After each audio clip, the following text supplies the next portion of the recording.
Hello everyone, Shinto Bean here, playing some more Warhammer Combat Cards. Campaign mode. This weekend we have an Apocalypse campaign playing as Tau against Necrons. We have 400 points and everything is at max level. Because we're playing against Necrons, this is actually really great because you can play as Aunva. You don't have to worry about Psychers, and you should be able to get through the campaign pretty easily. I've seen people posting that they've gone through all 20 matches without any losses.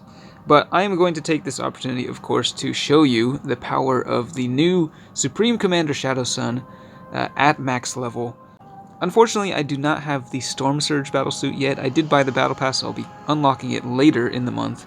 But for now, we just have one Lord of War, the Supremacy Armor, and then we've got Longstrike, who did get nerfed recently, but is still pretty powerful, and that Inspiring Presence is quite valuable. We've also got the Rivarna Battlesuit, so those are the big three bodyguards I'll be deploying at the beginning. It's also got the Sunshark Bomber as backup, and the healer as well. And Shadowsun herself is also quite strong. This is only level 10.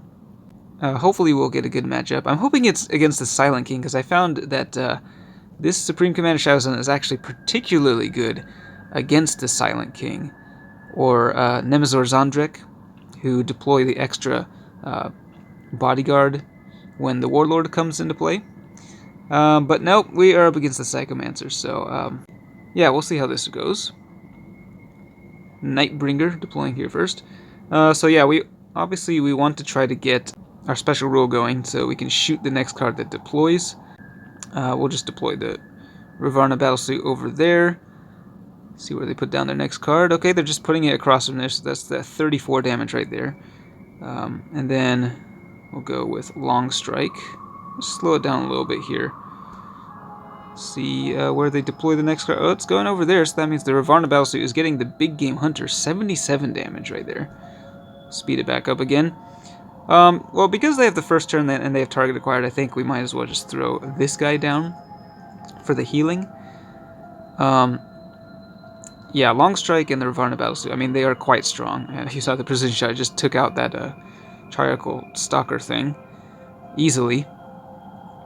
But yeah, in order to make use of the second part of Shadowsun's special rule, we do have to remember to not move our cards around, which means we only have one place that we can put this guy, and we'll just stick the Supremacy Armor in the middle lane, even though it would actually be better to put it across from the Nightbringer, because it does have Big Game Hunter.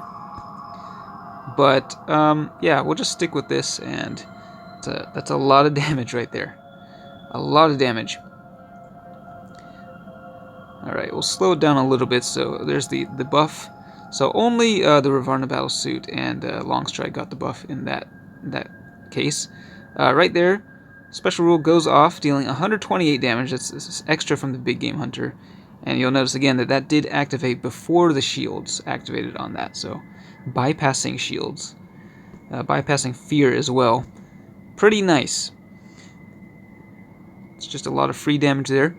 Okay, extra damage from the Big Game Hunter. The Supremacy Armor, yeah, this thing is pretty crazy. So yeah, we'll go ahead and just keep up the ranged attacks here. And with the Big Game Hunter piercing the shields there, taking down those other two big bodyguards, and now the Psychomancer will deploy. Now all three of our cards are getting the buff here, so looking pretty crazy. And they're going melee. And yeah, we'll easily be able to take down the Psychomancer. Psychomancer was not really running very good cards. Weren't really benefiting from the special rule at all. In fact, I don't think it activated a single time. So yeah, that was a pretty easy match, but I do want to show you a match playing against the Silent King, so we'll see if we can get another one in here. Okay, we're up against the weakest Necron Warlord, the Corpse Lord. We'll see if they're running any Lords of War at least. Let's drop the Supremacy Armor, Lord of War of our own, on the first turn. We'll see if we can get well, yeah, that's a big one right there. Drop Longstrike over in this lane. See if we can get an extra attack off with their next deployment. We'll slow it down just a little bit here. Okay, so here comes the shot from Longstrike. Only 58 damage, not that much. Now the Tesseract Vault is actually pretty strong at max level. It's 158 damage precision shot. Obviously we don't want that hitting any of our unshielded bodyguards, so we're just gonna shift that Supremacy armor over there so it can eat the precision shot, taking 0 damage. And wow, okay, Illuminor Xeris just dies before he can get the Medicae off. They have the initiative, so they're taking this first turn. But yeah, well, let's see if they move the Tesseract Vault. Oh, it's moving over. Okay, that's not great. Let's slow it down again a little bit here, so we can see the extra attack here. Boom! 77 damage, a little bit extra from the Big Game Hunter there, from the Ravarna Battlesuit. Unfortunately, yeah, that Tesseract Vault is now across from Longstrike, who we do want to keep alive. We've been debuffed, minus 20%, so I'm just going to go ahead and ready here, and that will give us the ranged buff at the end of this turn. So that'll be, yep, a lot of extra range there. They're going melee. We'll speed it up again here. Not taking too much damage.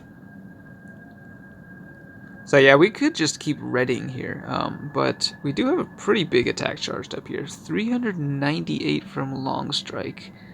So yeah, we'll just go ahead and shoot him here. And Inspiring Presence was what was buffing the Tesseract Vault, so now, yeah, okay, they're moving things over again. Things are deploying.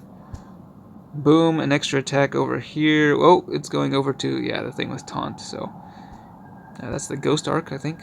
They're going ranged, okay, well, if you say so. That's a lot of damage coming back at them.